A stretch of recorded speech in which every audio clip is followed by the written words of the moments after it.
Barokahna sekolai. Ada yang bertanya sama saya ketika saya berbicara di suatu majelis. Mengapa sekarang ini sepertinya sekolah kehilangan kesaktian untuk membentuk hati anak-anak kita? Ini pertanyaan dan bukan pernyataan saya. Saya hanya mampu menjawab begini. Dulu orang tidak sekolah setinggi sekarang ini. Bahkan di kampung tak ada yang hebat berteori pendidikan sedahsyat hari ini. Bisa dibilang teori pendidikan sekarang mungkin sudah menyentuh langit ketujuh. Tapi sebenarnya ada yang hilang, yang disebut dengan keberkahan.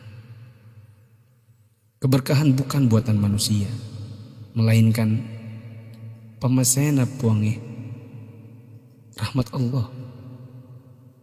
Bukan sekolah yang membuat orang sukses, tetapi Allah lah yang berada di balik semua kesuksesan manusia dalam usahanya. Maksudnya, secara khusus saya mengajak Anda yang berusia 40 tahun ke atas untuk menengok sejenak ke belakang. Balik. Ingat waktu kita sekolah di SD, yang nafas tak baru setengah-setengah, kita sudah disuruh ke sawah, membantu guru matanik, menanam padi, membantu guru mencari kayu bakar di dare, di kebun, mengambil air untuk dipakai guru di rumahnya, disimpan di gumbang. Teori praksis pendidikan saat ini akan berkata bahwa ini tak ada hubungannya dengan kurikulum dan media pendidikan dan lain-lain. Kita disuruh mengerjakan pekerjaan oleh guru yang seakan tiada hubungannya dengan akademik. Bukan itu saja, bahkan mungkin kita pernah menjaga jualan guru. Tak hanya itu, kita kalau dipukul oleh guru hingga setengah hidup, atau masengo, mimisan, akibat pukulan mister kayu guru dan jangka pelingkar yang ujungnya runcing. Disinilah intinya. Atas itu semua, pernahkah orang tua kita protes? Pernahkah orang tua kita mengeluh dengan tugas-tugas tadi?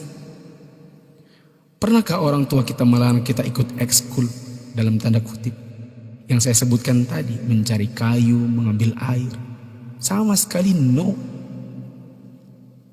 Orang tua kita tak pernah mempersoalkan. Inilah mata air yang mengalirkan keberkahan. Atas kesabaran orang tua terhadap dunia persekolahan, Allah pun turun dengan tangannya. Dia membalas kebaikan hati orang tua atas penghormatan terhadap guru dan eksistensi sekolah yang bahkan mungkin dengan segala kelemahan. Tak perlu pakai teori pendidikan, sebab orang tua kita tak paham itu semua. Tapi teori dan kehendak Allah yang berlaku. Inilah yang disebut dengan barakah, keberkahan. Boleh jadi kita sudah jauh berjalan, tapi mari kita tengok sejenak betapa hebatnya pendidikan orang dulu. Kebodohan guru zaman dulu dengan ekskulnya, serta kesabaran orang tua dengan ketidakpahamannya, rupanya mengusik Allah Ta'ala dengan menurunkan barakah pamasya atas berkat rahmat Allah. Bukan hanya bagi guru, tidak juga hanya untuk orang tua. Bahkan keberkahan itu pun dinikmati oleh anak didik. Tengoklah sekarang, orang tua memenjarakan guru, anak memfitnah gurunya, dicubit bilangnya ditempeleng, diajari katanya dicaci maki, dinasihati lapornya dihina, ditegur ujarnya dipermalukan. Bagaimana mungkin berkah Allah bisa datang? Anda yang berumur 40-an, pernah kita melakukan ini? Bahkan kita membohongi orang tua karena melindungi guru. Kalau perlu orang tua tak perlu tahu apapun keadaannya. Itulah sebabnya di akhir sekolah dahulu kita selalu menyisakan air mata kebahagiaan.